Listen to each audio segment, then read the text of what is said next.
Good morning. Let's begin our service by singing hymn number 14. Arise, arise and shine, on thee hath dawned the day. God is thy sun, and Christ thy light. Be thou a steadfast ray. Hymn number 14.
The scriptural this morning will be given by Wendy from Georgia.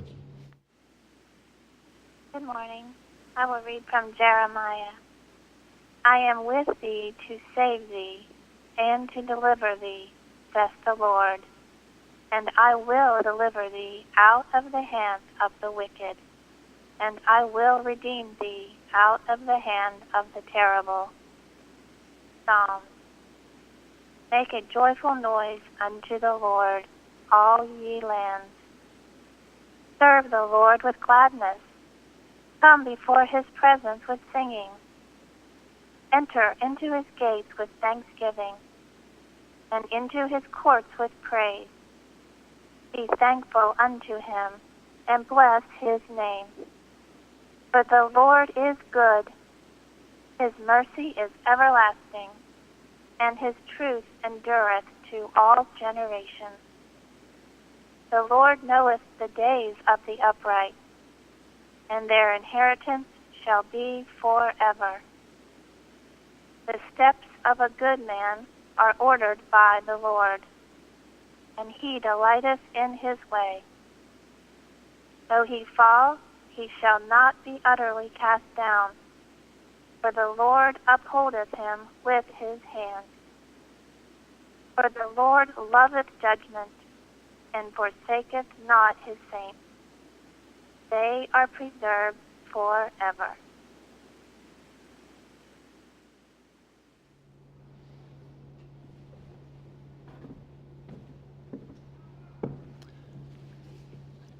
We will now have a moment of silent prayer and follow with the Lord's Prayer and its spiritual interpretation as given in the Christian Science textbook.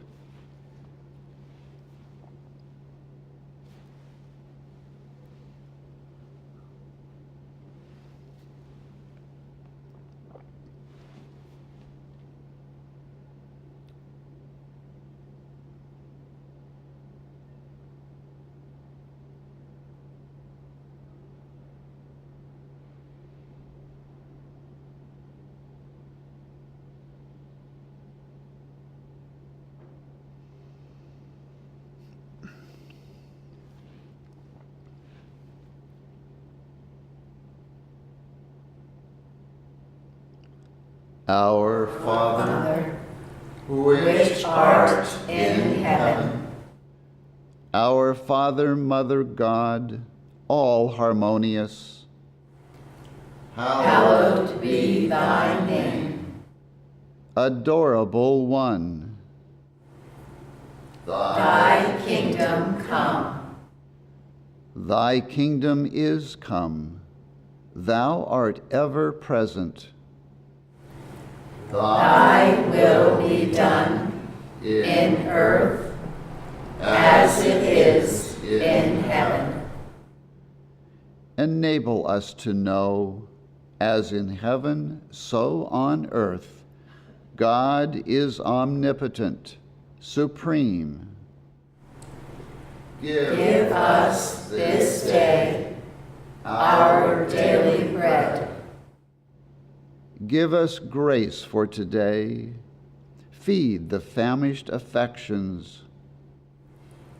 And forgive us our debts, as we forgive our debtors. And love is reflected in love. And lead us not into temptation, but deliver us from evil. And God leadeth us not into temptation, but delivereth us from sin, disease, and death. For thine is the kingdom, and the power, and the glory, forever. For God is infinite, all power, all life, truth, love, over all and all. Let us sing hymn number 394. Word of life most pure, most strong, lo, for thee the nations long. Spread till from its dreary night all the world awakes to light. Hymn number 394. Lord,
Welcome to the Sunday morning service of the Plainfield Christian Science Church Independent.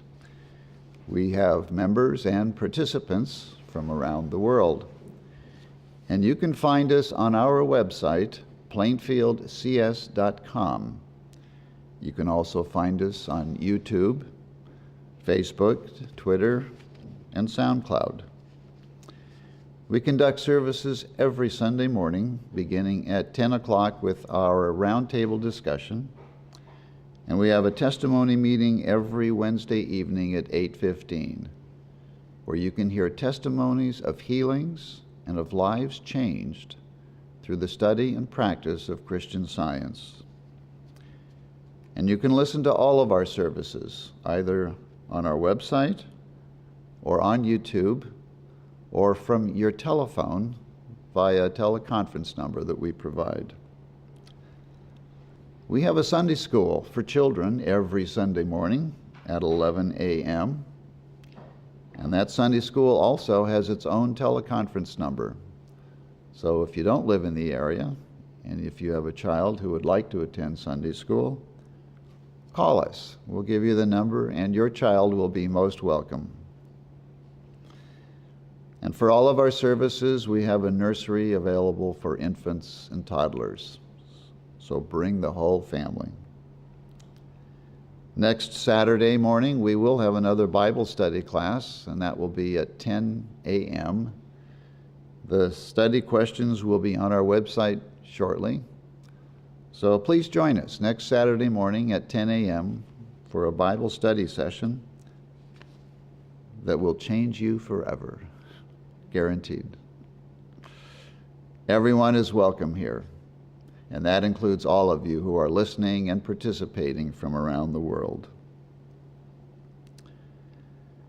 We will now have the reading of a testimony from the chapter entitled Fruitage in Science and Health, which attests to the healing power obtained just by reading the Christian Science textbook. And that reading will be given by Heidi from Maryland this morning. Reading on page 649. Liver complaints healed. As my thoughts go back to the time when I believed I had nothing to live for, and when each morning's awakening from sleep brought a sense of disappointment to find myself still among the living, for I had hoped each night when I closed my eyes in sleep that it would be the last time. My heart overflows with love and gratitude to God for our dear leader who discovered this blessed truth, and to the dear ones who have helped me so lovingly and patiently over many rough places.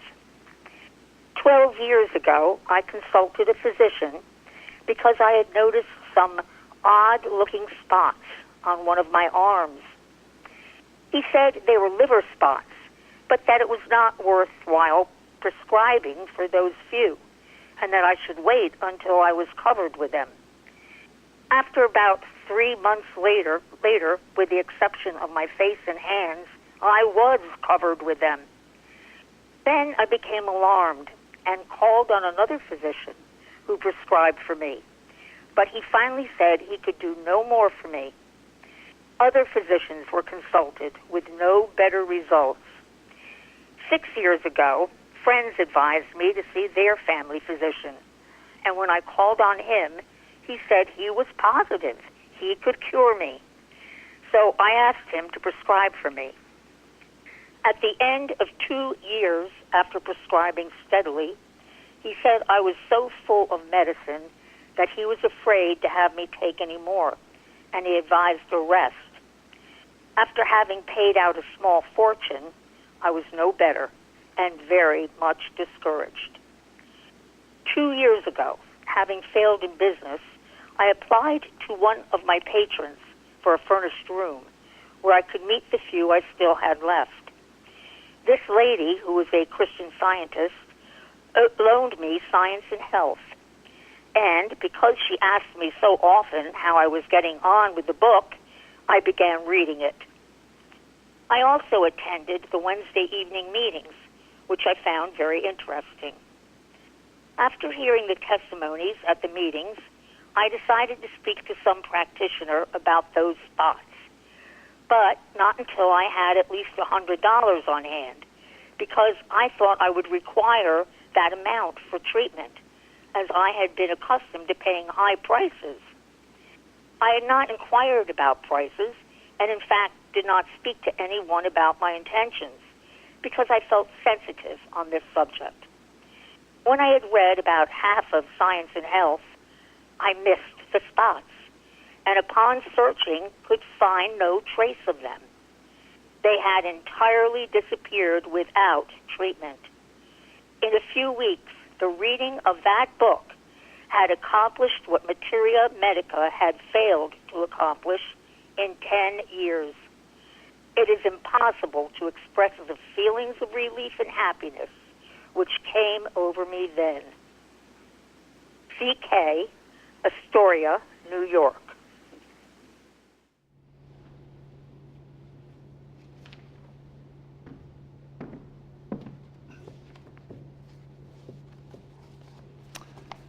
The lesson sermon for this morning can be found on page 10 of the Independent Christian Science Quarterly.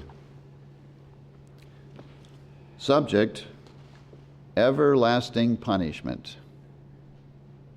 Golden text, John.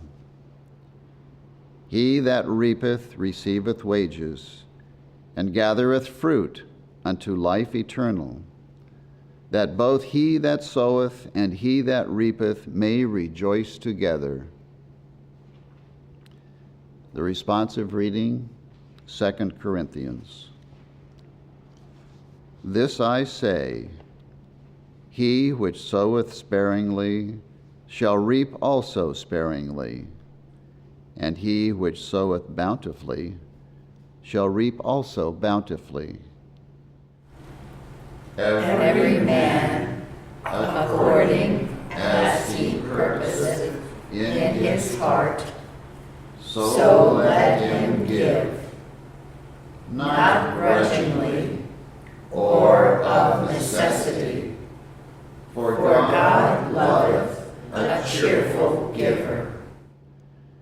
And God is able to make all grace abound toward you, that ye, always having all sufficiency in all things, may abound to every good work. As it is written, He hath dispersed abroad.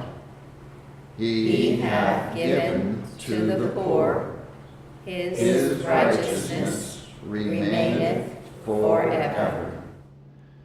Now he that ministereth seed to the sower, both minister bread for your food, and multiply your seed sown, and increase the fruits of your righteousness, being enriched in everything to all bountifulness, which causeth through us thanksgiving to God. Fairley from Maryland will read from the Bible. The Holy Bible. Psalm. The Lord has done great things for us, whereof we are glad. Turn again our captivity, O Lord, as the streams in the south. They that sow in tears shall reap in joy. He that goeth forth and weepeth, bearing precious seed, shall doubtless come again with rejoicing, bringing his sheaves with him. Isaiah. Now will I rise, saith the Lord. Now will I be exalted. Now will I lift up myself. Hear, ye that are far off, what I have done. And ye that are near, acknowledge my might. He that walketh righteously and speaketh uprightly, he that despiseth the gain of oppressions, that shaketh his hands from holding a bribe, that stoppeth his ears from hearing of blood, and shutteth his eyes from seeing evil. He shall dwell on high. Place of defense shall be the munitions of rocks. Bread shall be given him. His waters shall be sure. Look upon Zion, the city of our solemnities. Thine eyes shall see Jerusalem, a quiet habitation, a tabernacle that shall not be taken down. Not one of the stakes thereof shall ever be removed, neither shall any of the cords thereof be broken. But there the glorious Lord will be unto us a place of broad rivers and streams, wherein shall go no galley with oars, neither shall gallant ship pass thereby. For the Lord is our judge, the Lord is our lawgiver, the Lord is our king. He will save us, and the inhabitants shall not say, I am sick. The people that dwell therein shall be forgiven their iniquity. Matthew. The same day went Jesus out of the house and sat by the seaside. And great multitudes were gathered together unto him, so that he went into a ship and sat, and the whole multitude stood on the shore. And he spake many things unto them in parables, saying, The kingdom of heaven is likened unto a man which sowed good seed in his field. But while men slept, his enemy came and sowed tares among the wheat, and went his way. But when the blade was sprung up and brought forth fruit, then appeared the tares also. So the servants of the householder came and said unto him, Sir, didst not thou sow good seed in thy field? From whence then hath it tares? He said unto them, An enemy hath done this. The servants said unto him, Wilt thou then that we go and gather them up? But he said, Nay, lest while ye gather up the tares, ye root up also the wheat with them. Let both grow together until the harvest. And in the time of harvest I will say to the reapers, Gather ye together first the tares, and bind them in bundles to burn them, but gather the wheat into my barn. Then Jesus sent the multitude away and went into the house, and his disciples came unto him, saying, Declare unto us the parable of the tares of the field. He answered and said unto them, He that soweth the good seed is the Son of Man. The field is the world. The good seed are the children of the kingdom, but the tares are the children of the wicked one. The enemy that sowed them is the devil. The harvest is the end of the world, and the reapers are the angels. As therefore the tares are gathered and burned in the fire, so shall it be in the end of this world. Son of Man shall send forth his angels, and they shall gather out of his kingdom all things that offend, and them which do iniquity, and shall cast them into a furnace of fire. There shall be wailing and gnashing of teeth. Then shall the righteous shine forth as the sun in the kingdom of their Father. Who hath ears to hear, let him hear.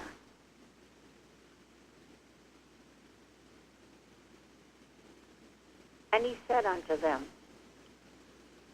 When the unclean spirit is gone out of a man, he walketh through dry places, seeking rest, and findeth none. Then he said, I will return into my house from whence I came out. And when he is come, he findeth it empty, swept, and garnished.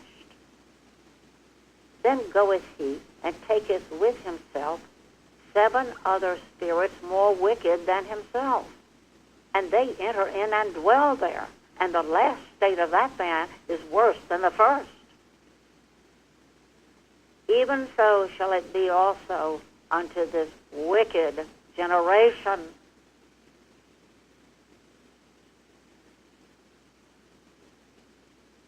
Galatians. This I say then, walk in the Spirit, ye shall not fulfill the lust of the flesh. For the flesh lusteth against the Spirit, and the Spirit against the flesh. These are contrary the one to the other, so that ye cannot do the things that ye would. But if ye be led of the Spirit, ye are not under the law.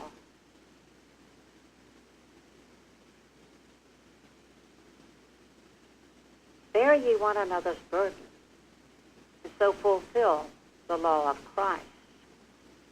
For if a man think himself to be something when he is nothing, he deceiveth himself. But let every man prove his own work, and then shall he have rejoicing in himself alone, and not in another. For every man shall bear his own burden. Be not deceived, God is not mocked. For whatsoever a man soweth, that shall he also reap. For he that soweth to his flesh shall of the flesh reap corruption. But he that soweth to the Spirit shall of the Spirit reap life everlasting. And let us not be weary in well-doing. For in due season we shall reap, if we faint not. As we have therefore opportunity, let us do good unto all men, especially unto them who are of the household of faith. And as many as walk according to this rule, peace be on them, mercy, and upon the Israel of God.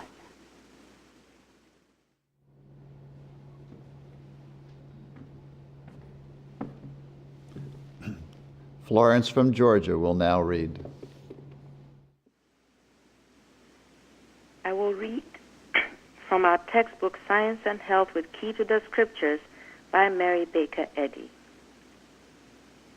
The Christian science God is universal, eternal, divine love, which changeth not and causeth no evil, disease, nor death. The attributes of God are justice, mercy, wisdom, goodness, and so on. The design of love is to reform the sinner. If the sinner's punishment here has been insufficient to reform him, the good man's heaven would be a hell to the sinner. They who know not purity and affection by experience can never find bliss in the blessed company of truth and love simply through translation into another sphere. Divine science reveals the necessity of sufficient suffering either before or after death to quench the love of sin. To remit the penalty due for sin would be for truth to pardon error. Escape from punishment is not in accordance with God's government, since justice is the handmaid of mercy. A selfish and limited mind may be unjust, but the unlimited and divine mind is the immortal law of justice as well as of mercy. It is quite as impossible for sinners to receive their full punishment this side of the grave as for this world to bestow on the righteous their full reward. It is useless to suppose that the wicked can gloat over their offenses to the last moment and then be suddenly pardoned and pushed into heaven, or that the hand of love is satisfied with giving us only toil, sacrifice, cross-bearing, multiply trials, and mockery of our motives in return for our efforts at well-doing. Consciousness of right doing brings its own reward, but not amid the smoke of battle is merit seen and appreciated by lookers on. Whatsoever a man soweth, that shall he also reap. Error excludes itself from harmony. Sin is its own punishment. Truth guards the gateway to harmony. Error tills its own barren soil and buries itself in the ground, since ground and dust stand for nothingness. Corrupt mind is manifested in a corrupt body. Lust, malice, and all sorts of evil are diseased beliefs, and you can destroy them only by destroying the wicked motives which produce them. If the evil is over in the repentant mortal mind, while its effects still remain on the individual, you can remove this disorder as God's law is fulfilled and reformation cancels the crime. The healthy sinner is the hardened sinner. The basic error is mortal mind. Hatred inflames the brutal propensities. The indulgence of evil motives and aims makes any man who is above the lowest type of manhood a hopeless sufferer. Christian Science commands man to master the propensities, to hold hatred in abeyance with kindness, to conquer lust with chastity, revenge with charity, and to overcome deceit with honesty. Choke these errors in their early stages, if you would not cherish an army of conspirators against health, happiness, and success. Unimproved opportunities will rebuke us when we attempt to claim the benefits of an experience we have not made our own, try to reap the harvest we have not sown, and wish to enter unlawfully into the labors of others. Truth often remains unsought until we seek this remedy for human woe because we suffer severely from error. The wicked man is not the ruler of his upright neighbor. Let it be understood that success in error is defeat in truth. The watchword of Christian Science is scriptural. Let the wicked forsake his way, and the unrighteous man his thoughts. Mortal mind is the acknowledged seat of human motives. It forms material concepts and produces every discordant action of the body. If action proceeds from the divine mind, action is harmonious. If it comes from erring mortal mind, it is discordant and ends in sin, sickness, death. Those two opposite sources never mingle in fount or stream. The perfect mind sends forth perfection, for God is mind. Imperfect mortal mind sends forth its own resemblances, of which the wise man said, all is vanity. Cares, mortality, error, sin, sickness, death. The temporal and unreal never touch the eternal and real. The mutable and imperfect never touch the immutable and perfect. The inharmonious and self-destructive never touch the harmonious and self-existent.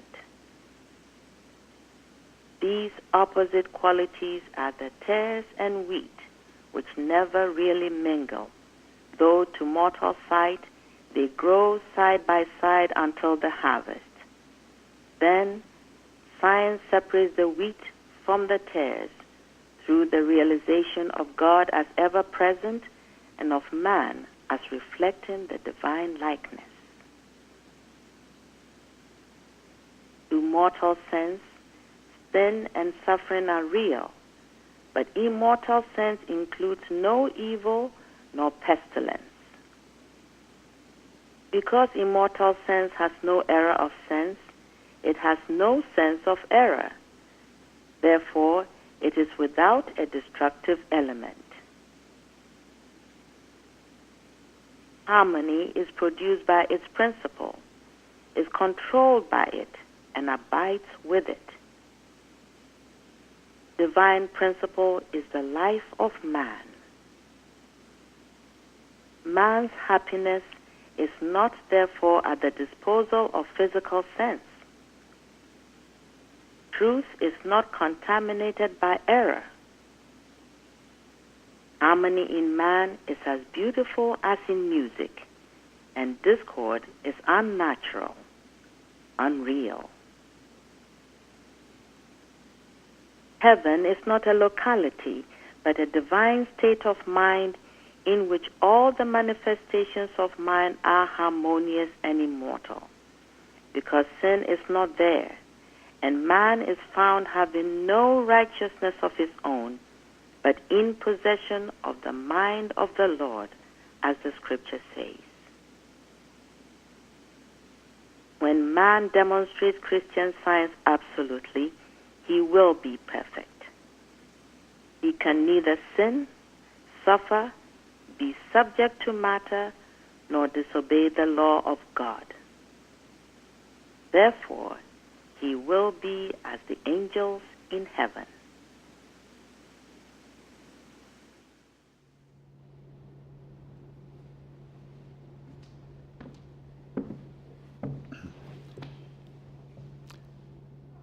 We will now have a moment of silent prayer for our world.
Let us now sing hymn number 97. He that goeth forth with weeping, bearing still the precious seed, never tiring, never sleeping, soon shall see his toil succeed. Showers of rain will fall from heaven, then the cheering sun will shine. So shall plenteous fruit be given through an influence all divine. Hymn number 97.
from whence cometh my help? My help cometh from the Lord which made heaven and earth. He said, He will not suffer thy foot to be moved. The Lord that keepeth thee, He will not slumber nor sleep. Oh, the Lord is thy keeper, the Lord is thy shade upon thy right hand, upon thy right hand. Oh, the sun shall not smite thee by day, nor the moon by night. He shall preserve thy soul, even forevermore. Oh, my help, my help, my help. All of my help cometh from the Lord.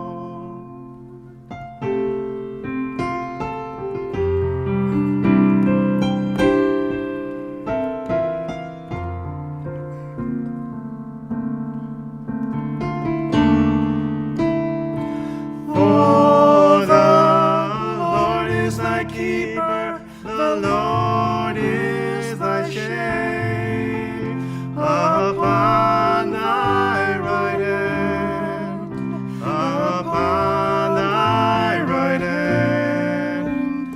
For the sun shall not smite thee by day, nor the moon by night. He shall preserve thy soul, even forevermore.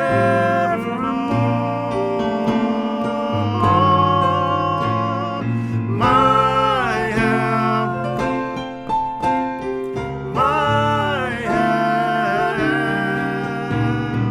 my help. All of my help cometh from the Lord. My help, my help, my help. All of my help cometh from the Lord. My help, my help,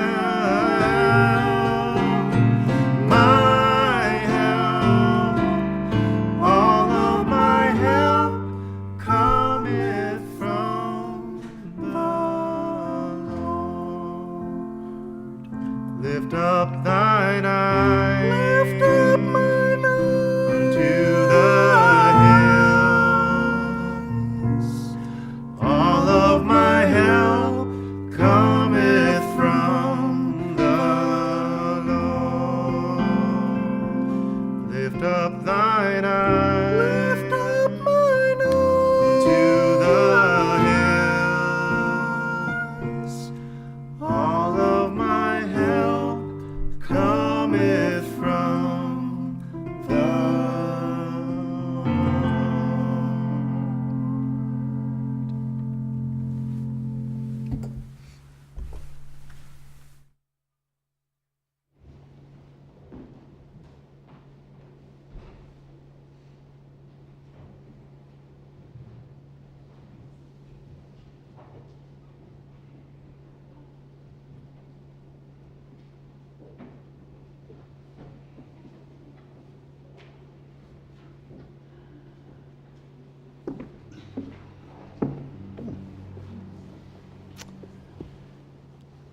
Let's now sing hymn number 172. Lift up thy light, O man, arise and shine. steadfast while loud the storms of life assail. Immortal ray of that great light divine, 'gainst whose all power no tempest shall prevail. Hymn number 172.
I will read from the Christian Science textbook, the Scientific Statement of Being, and the correlative passages from 1 John, 3rd chapter.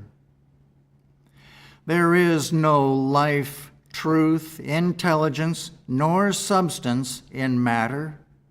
All is infinite mind and its infinite manifestation, for God is all in all. Spirit is immortal truth. Matter is mortal error. Spirit is the real and eternal. Matter is the unreal and temporal. Spirit is God, and man is his image and likeness. Therefore, man is not material, he is spiritual. Behold, what manner of love the Father hath bestowed upon us, that we should be called the sons of God. Therefore the world knoweth us not, because it knew him not. Beloved, now are we the sons of God, and it doth not yet appear what we shall be, but we know that when he shall appear, we shall be like him, for we shall see him as he is. And every man that hath this hope in him purifieth himself, even as he is pure. Grace to you and peace from God our Father and the Lord Jesus Christ. Amen.